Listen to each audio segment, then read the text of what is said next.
আসসালামু আলাইকুম।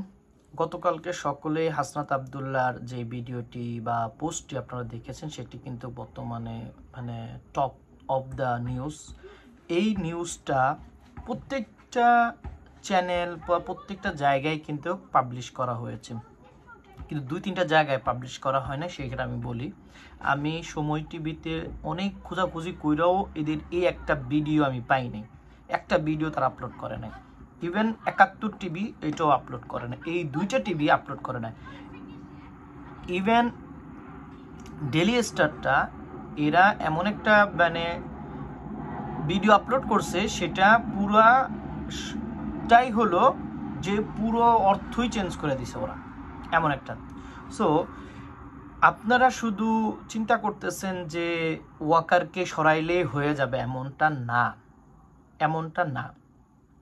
ওয়াকারকে সরাইতে হবে, চুম্মুকে সরাইতে হবে, এবং সাথে সাথে আর যে 2টা কাজ করতে হবে, ডেইলি স্টার, প্রথম আলো এবং এই 2টা পত্রিকা বিলুপ্ত করতে হবে। সাথে 2টা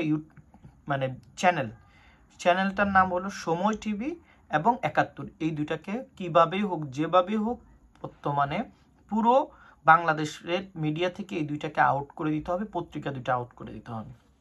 কিন্তু কেন?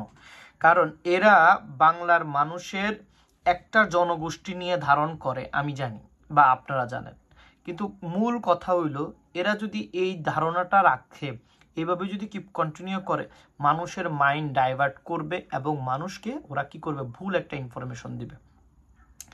তখন ওরা বলতেছে ব্যান ব্যান ব্যান ব্যান, কে ব্যান? আওয়ামী লীগ। তারা বলছে ব্যাক ব্যাক, বলে দিছে ব্যাক ব্যাক আওয়ামী লীগ। আওয়ামী লীগ নিয়ে বলে কি হচ্ছে, আওয়ামী লীগ নিয়ে বলে স্লোগান দেওয়া হচ্ছে, আওয়ামী লীগ আনতে যাচ্ছে। এই হলো অবস্থা।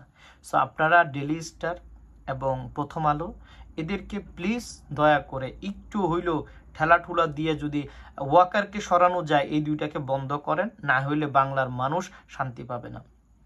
আপনারা আমার কথা বিশ্বাস না হইলে আপনারা ঢুকে দেখেন কয়টা ভিডিও আপলোড করছে সময় টিভি, 71 টিভি এই বিষয়, এই রিলেটেড। টপ নিউজ, বাংলাদেশ আজকে টপ নিউজ হাসনাত আবদুল্লাহর কাহিনীটা, হাসনাত আবদুল্লাহর স্ট্যাটাসটা, কিন্তু এইটা নিয়ে আলোচনা করে নাই তারা প্রপার আওয়ামী লীগ গিরি করতেছে, এখনো আওয়ামী লীগ গিরি করতেছে। সো এদেরকে এনি ওয়ে, এনি টাইম আপনার ব্যান করতে হবে। আসসালামু আলাইকুম।